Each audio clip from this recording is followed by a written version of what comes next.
I am writing this under an appreciable mental strain, since by tonight I shall be no more.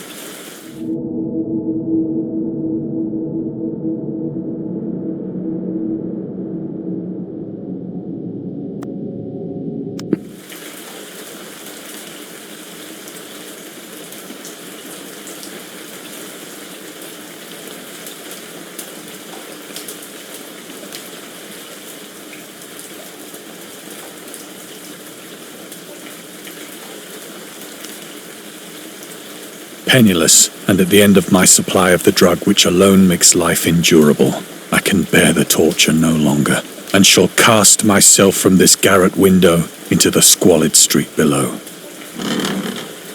Do not think from my slavery to morphine that I am a weakling or a degenerate. When you have read these hastily scrawled pages, you may guess, though never fully realize, why it is that I must have forgetfulness or death.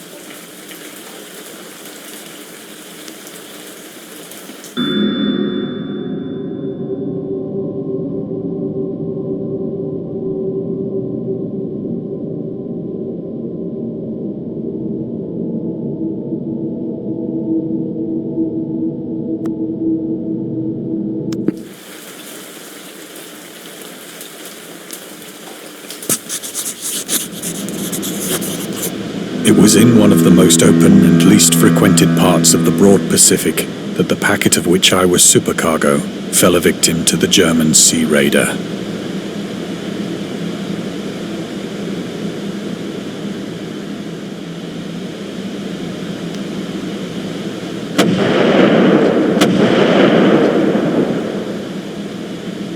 The Great War was then at its very beginning, and the ocean forces of the Hun had not completely sunk to their later degradation, so that our vessel was made a legitimate prize, whilst we of her crew were treated with all the fairness and consideration due us as naval prisoners.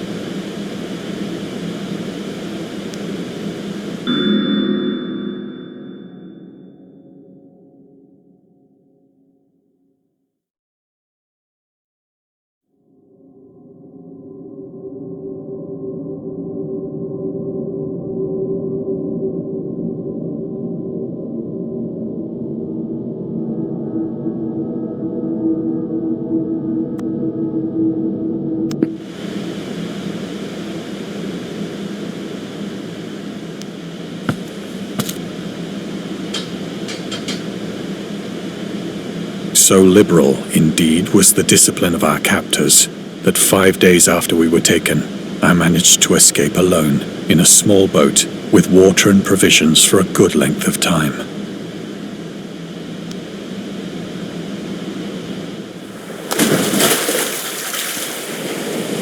When I finally found myself adrift and free, I had but little idea of my surroundings.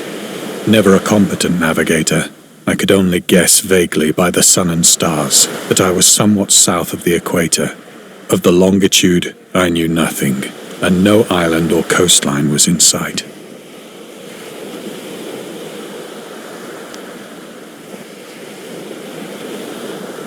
The weather kept fair, and for uncounted days I drifted aimlessly beneath the scorching sun, waiting either for some passing ship or to be cast on the shores of some habitable land.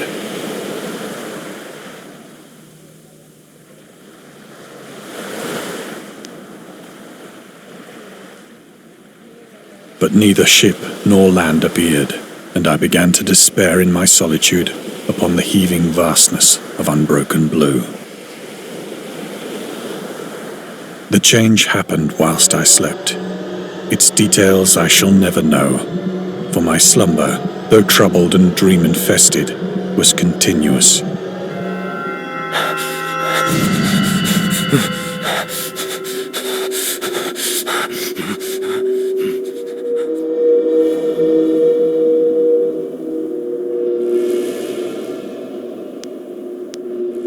When at last I awoke, it was to discover myself half sucked into a slimy expanse of hellish black mire, which extended about me in monotonous undulations as far as I could see, and in which my boat lay grounded some distance away. Though one might well imagine that my first sensation would be of wonder at so prodigious and unexpected a transformation of scenery, I was in reality more horrified than astonished. For there was in the air, and in the rotting soil, a sinister quality which chilled me to the very core. The region was putrid with the carcasses of decaying fish, and of other, less describable things which I saw protruding from the nasty mud of the unending plain. Perhaps I should not hope to convey in mere words the unutterable hideousness that can dwell in absolute silence and barren immensity.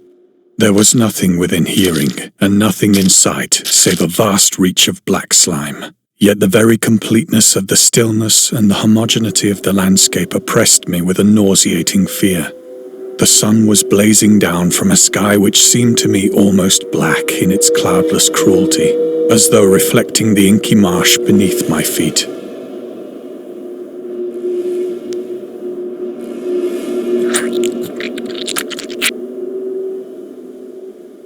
As I crawled into the stranded boat, I realized that only one theory could explain my position. Through some unprecedented volcanic upheaval, a portion of the ocean floor must have been thrown to the surface, exposing regions for which innumerable millions of years had lain hidden under unfathomable watery depths. So great was the extent of the new land which had risen beneath me that I could not detect the faintest noise of the surging ocean, straining my ears as I might. Nor were there any seafowl to prey upon the dead things.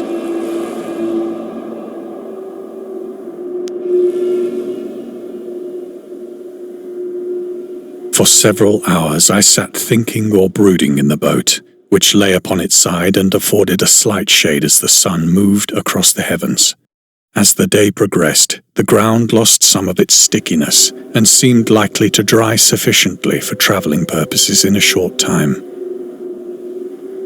That night I slept but little, and the next day I made for myself a pack containing food and water, preparatory to an overland journey in search of the vanished sea and possible rescue.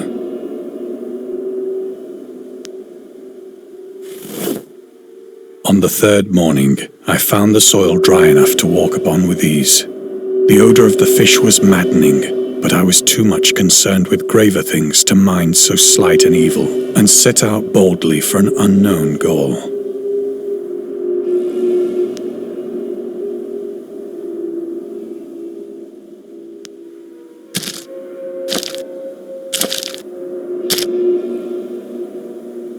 All day I forged steadily westward, guided by a faraway hummock which rose higher than any other elevation on the rolling desert.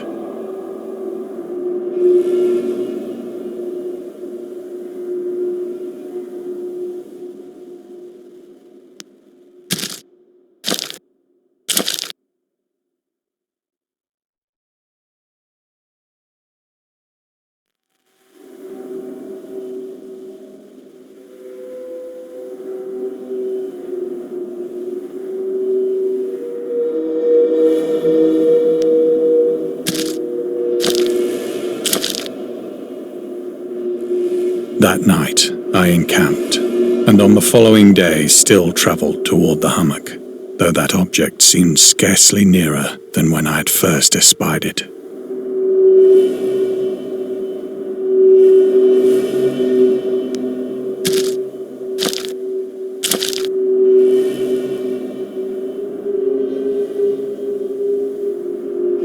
By the fourth evening, I attained the base of the mound, which turned out to be much higher than it had appeared from a distance, an intervening valley setting it out in sharper relief from the general surface.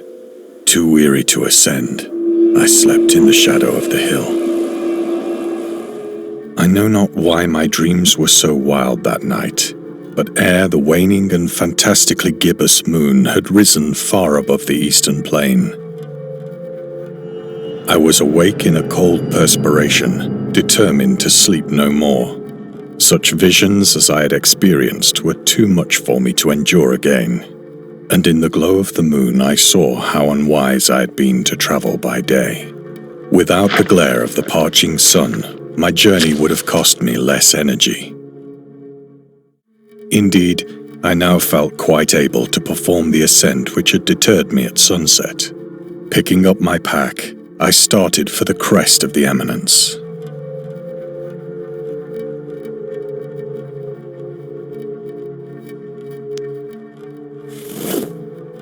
I have said that the unbroken monotony of the rolling plain was a source of vague horror to me, but I think my horror was greater when I gained the summit of the mound and looked down the other side into an immeasurable pit or canyon, whose black recesses the moon had not yet soared high enough to illumine. I felt myself on the edge of the world, peering over the rim into a fathomless chaos of eternal night. Through my terror ran curious reminiscences of Paradise Lost, and of Satan's hideous climb through the unfashioned realms of darkness. As the moon climbed higher in the sky, I began to see that the slopes of the valley were not quite so perpendicular as I had imagined. Ledges and outcroppings of rock afforded fairly easy footholds for a descent, whilst after a drop of only a few hundred feet, the declivity became very gradual.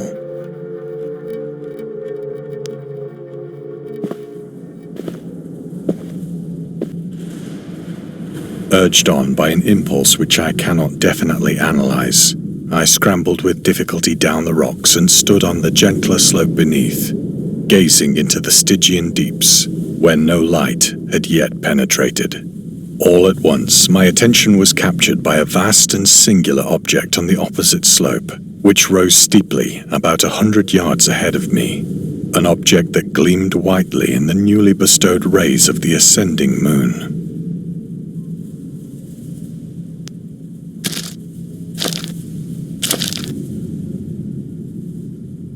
That it was merely a gigantic piece of stone, I soon assured myself, but I was conscious of a distinct impression that its contour and position were not altogether the work of nature. A closer scrutiny filled me with sensations I cannot express.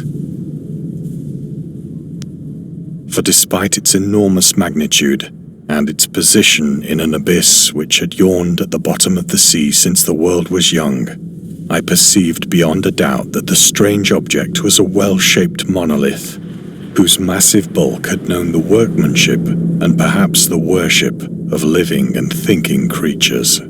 Dazed and frightened, yet not without a certain thrill of the scientist's or archaeologist's delight, I examined my surroundings more closely.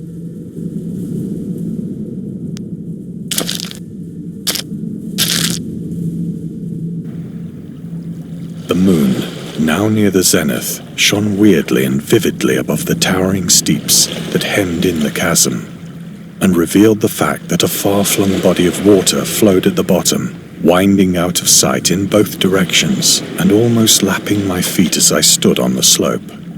Across the chasm, the wavelets washed the base of the cyclopean monolith, on whose surface I could now trace both inscriptions and crude sculptures.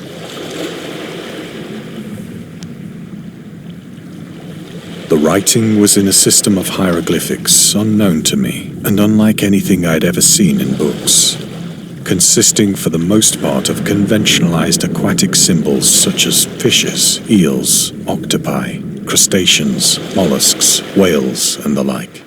Several characters obviously represented marine things which are unknown to the modern world, but whose decomposing forms I had observed on the ocean-risen plain. It was the pictorial carving, however, that did most to hold me spellbound.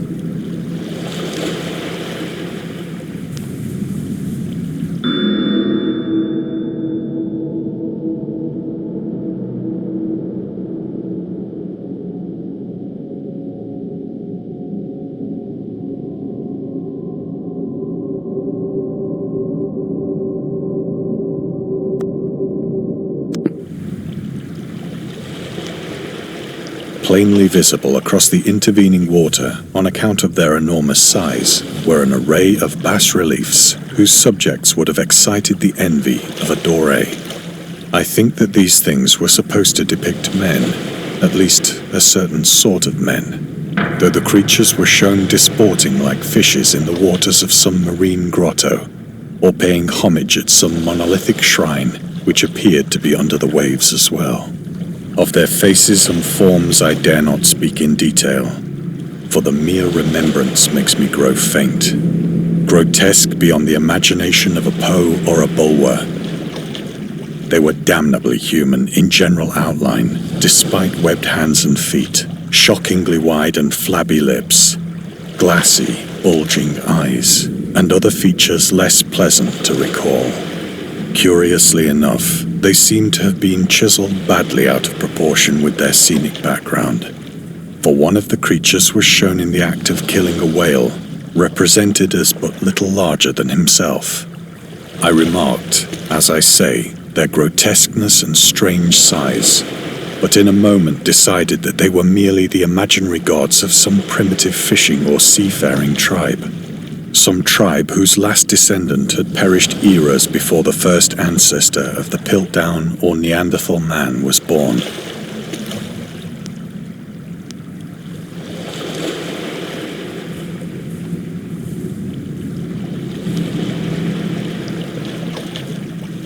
Awestruck at this unexpected glimpse into a past beyond the conception of the most daring anthropologist, I stood musing whilst the moon cast queer reflections on the silent channel before me. Then, suddenly, I saw it. With only a slight churning to mark its rise to the surface, the thing slid into view above the dark waters. Vast, Polyphemus-like and loathsome, it darted like a stupendous monster of nightmares to the monolith, about which it flung its gigantic scaly arms, the while it bowed its hideous head and gave vent to certain measured sounds. I think I went mad then. Of my frantic ascent of the slope and cliff, and of my delirious journey back to the stranded boat, I remember little.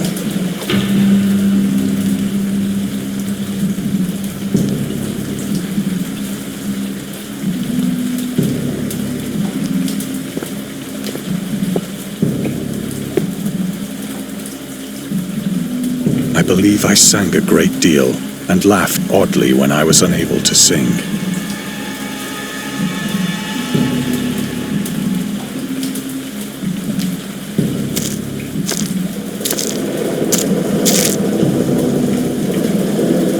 I have indistinct recollections of a great storm sometime after I reached the boat.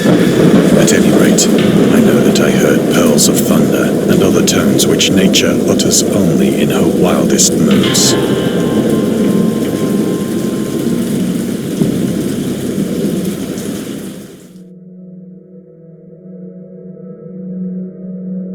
When I came out of the shadows, I was in a San Francisco hospital, brought thither by the captain of the American ship which had picked up my boat in mid-ocean.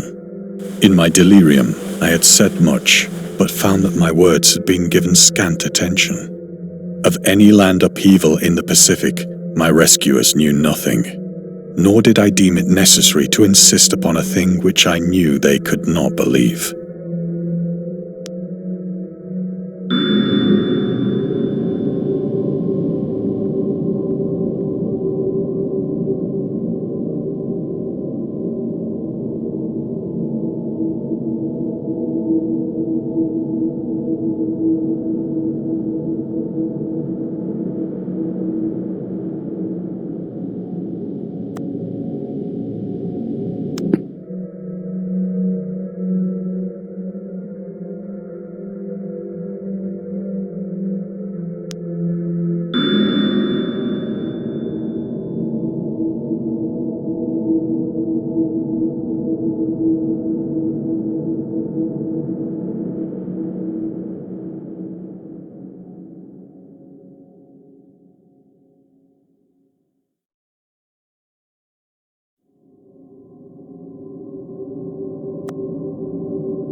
Once I sought out a celebrated ethnologist and amused him with peculiar questions regarding the ancient Philistine legend of Dagon, the fish god.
But soon perceiving that he was hopelessly conventional, I did not press my inquiries.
It is at night, especially when the moon is gibbous and waning, that I see the thing. I tried morphine, but the drug has given only transient surcease, and has drawn me into its clutches as a hopeless slave. So now I am to end it all, having written a full account for the information or the contemptuous amusement of my fellow men.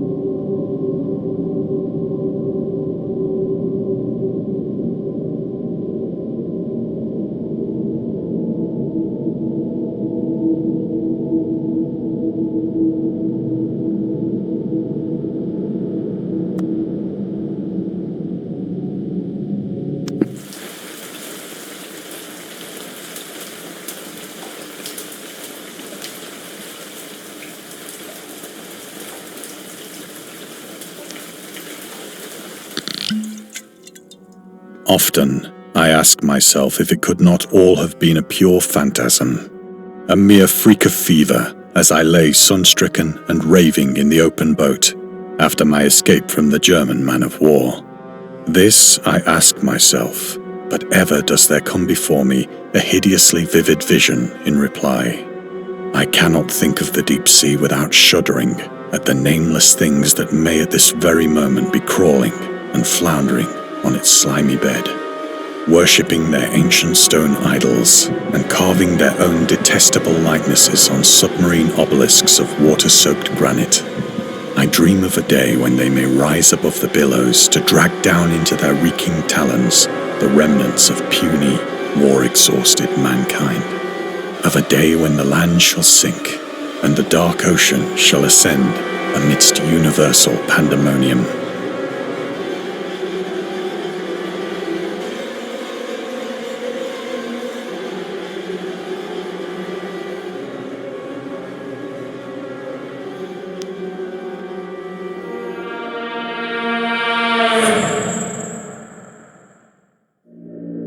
The end is near. I hear a noise at the door, as of some immense slippery body lumbering against it.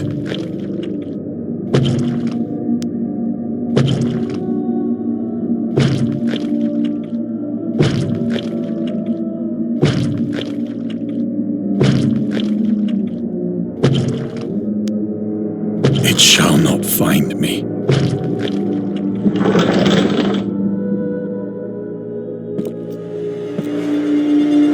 God, that hand!